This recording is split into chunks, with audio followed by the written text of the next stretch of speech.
멀리 미국에서 들려온 임신 소식입니다. 자궁내막증, 성근증, 난소기능 저하, 비잔 복용이라는 상황을 이겨내고 단 한 번의 자연 임신 시도에 성공해서 출산을 앞두고 있는 분의 케이스를 통해 자궁 난소 질환이 있는 경우 임신 시도를 어떻게 하면 좋을지에 대해 이야기해 볼게요. 이 케이스는 그 정석에 해당하는 분이라 자세히 소개를 해보도록 하겠습니다.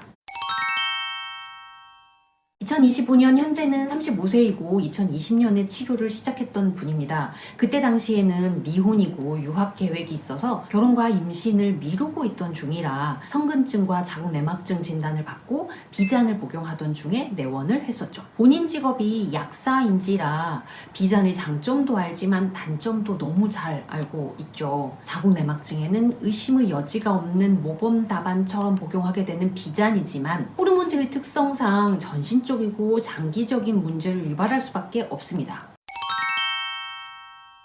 두통이나 열감, 수면장애, 감정기복, 식욕, 체중 변화와 같은 가볍다면 가벼운 증상부터 탈모, 혈전, 콜레스테롤 수치 변화, 골밀도 저하 등의 위중한 상태까지 다양한 문제를 유발합니다. 그 중에서도 가장 우려가 되는 것은 당연히 난소기능 저하입니다. 비잔은 피임약처럼 복용하다가 중단하면 언제든 배란은 재개되고 임신이 언제든지 가능하다고 말합니다. 하지만 피임약도 장복한 후에 난소 기능에 문제가 유발되는 경우가 많은데 성분상 차이도 있지만 피임약과 달리 무월경이 유도되는 비잔은 난소 기능의 문제를 유발하는 비율이 상당히 높습니다. 그래서 난소기능 검사, 골밀도 검사, 혈액 검사 등을 병행하며 장기 복용을 지속할지 여부를 결정하는 과정들을 거치는 경우가 많습니다. 심지어 미혼인 분들은 비잔을 계속 먹을 거면 동결난자도 생각해보라고 권유를 하기도 하죠. 생리를 안 하면 질환의 진행 속도도 느려지거니와 편하기까지 하니 실제 비잔을 1년 이상 복용하고 내원한 환자분들 중에는 비잔을 절대 끊고 싶지 않다고 하는 분도 있습니다. 생리하면 귀찮고 통증 생기고 혹이 커질 게 뻔한데 생리도 안 해서 너무 편한 데다 통증도 없고 혹도 안 커지는 그 약을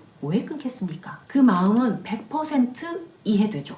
하지만 그렇게 편한 약에는 당연히 다른 면이 존재할 수밖에 없습니다. 사람 몸은 그리 단순하지 않아요. 생리를 유지한다는 것은 번거로움이나 통증 말고도 정말 다양한 장점이 있기 때문입니다. 이 내용은 제 블로그에도 올린 적이 있으니 링크를 참고해 주세요. 여하튼 그런 비잔의 부작용을 잘 아는지라 끊기는 해야 할 것 같고 내막증과 성근증은 끊으면 재발할 것이 뻔한 상황에 무언가 방법이 없을까 싶어 내원을 했습니다. 여러 번 설명하기는 했습니다만 근종 성근증, 내막증과 같은 에스트로겐 의존성 질환은 생리를 하는 것만으로도 악화되는 질환이라고 설명합니다. 당연히 비잔을 먹는 중에는 생리가 거의 없으니 악화 요인이 조절되었다 치지만 비잔을 끊을 결심을 한 후에는 과연 생리 주기는 잘 회복할지, 내막증, 성근증이 악화될 텐데 조절할 수 있을지, 생리하면서 불편한 증상들도 다시 생길 텐데 과연 견딜 수 있을지와 같은 복잡한 생각들이 밀려듭니다.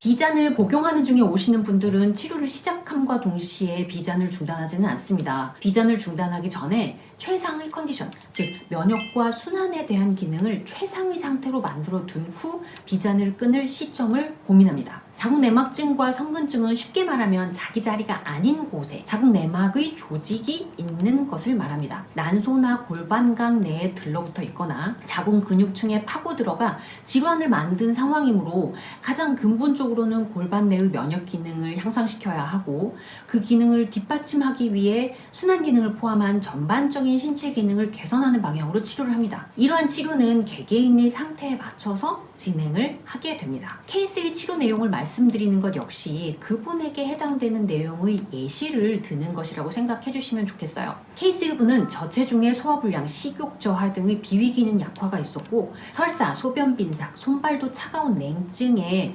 얼굴과 가슴 부위로는 열이 뜨는 허열도 있었습니다. 내원 시점으로부터 2년 전부터 회사 생활로 스트레스가 극심하고 과로, 야근으로 체력 손실도 상당했고 그 후 1년 생리통과 골반통이 심해지면서 검사를 했더니 내막증이 의심된다며 비잔을 처방받았고 복용한 지 1년 반이 지난 후 다시 검사를 해도 좌측 난소에 1.3cm의 자궁 내막증과 자궁 후벽에 2.5cm의 성근증은 유지되고 있었습니다. 비잔을 끊기 전에 우선 몸 상태부터 살펴야겠다 싶어서 체력 보강과 함께 비위 기능과 냉증, 허혈을 조절하는 처방을 쓰면서 운동을 시작해 보시라고 했습니다.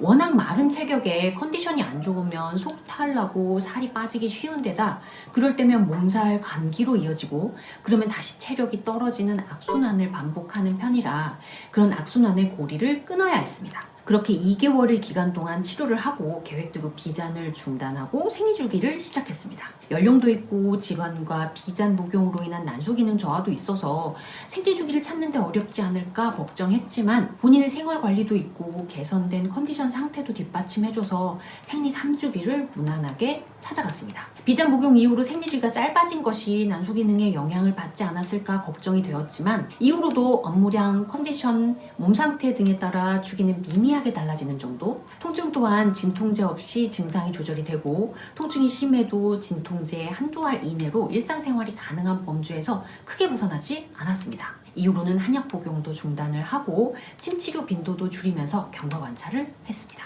이런 내용들은 이분에게 해당하는 치료 방향이니 대략적인 설명만 하겠습니다. 결론은 그 사람의 컨디션을 최상의 상태로 만들어둔 후 비잔을 끊는 것이 목표가 된다고 생각하면 됩니다. 이분의 임신 준비는 비잔을 중단하고 안정적인 생리 주기를 반복할 때의 상태와 동일하게 치료를 했습니다. 이분은 시험과 해외에서의 취업 등의 상황으로 비잔을 중단 후 생리 주기를 안정적으로 유지하고 나서도 2년을 넘게 임신 계획을 미뤄오다가 시험 준비의 막바지에 이르러 위염과 수면 부족 등으로 컨디션이 악화되자 해외에서 한약 처방을 요청해서 해당하는 증상으로 다시 처방을 하고 몸 상태를 진정시켰습니다. 그렇게 시험을 끝내고 바로 그 주기에 임신 시도를 했는데 단 한 번의 시도로 자연 임신에 성공을 해서 이제 곧 출산을 앞두고 있습니다. 본인은 빠른 임신에 대해서는 기대도 못했는데 이렇게 한 번에 성공을 하다니 너무 기쁘기도 하지만 불안하기도 해서 바로 연락을 못하고 임신 12주를 넘겨 안정적으로 유지되고 있다는 말을 듣고 나서야 연락을 주셨더라고요. 이분이 임신 직전에 드신 한약 처방은 일반적으로 임신에 관련된 처방이 아니었습니다. 비잔을 중단하면서 본인의 몸 상태를 고려한 처방이었고 긴 시험 준비 기간 동안 악화된 본인의 상태를 회복하기 위한 처방을 썼을 뿐입니다. 그렇게 임신에 성공을 하고 안정적으로 유지해서 출산을 앞두고 있는 것은 어쩌면 운도 한 몫을 했을 거라 생각합니다만 지금까지 본인의 몸 상태를 치료와 생활 관리로 잘 조절했기 때문에 얻어진 귀한 선물이 아닐까 하는 생각이 듭니다.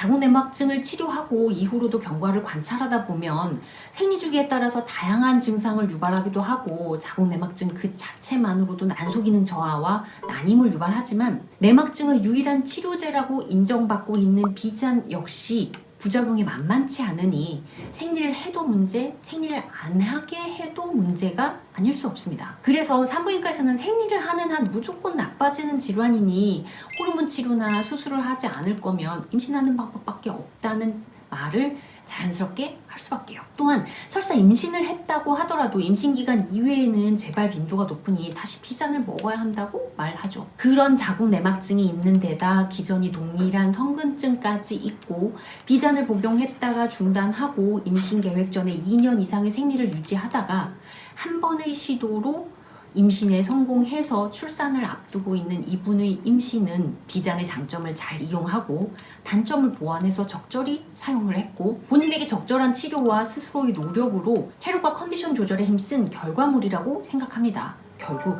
노력과 행운의 합작품이라고 해야겠죠. 비슷한 고민을 하고 계시는 분들에게 도움이 되었으면 합니다.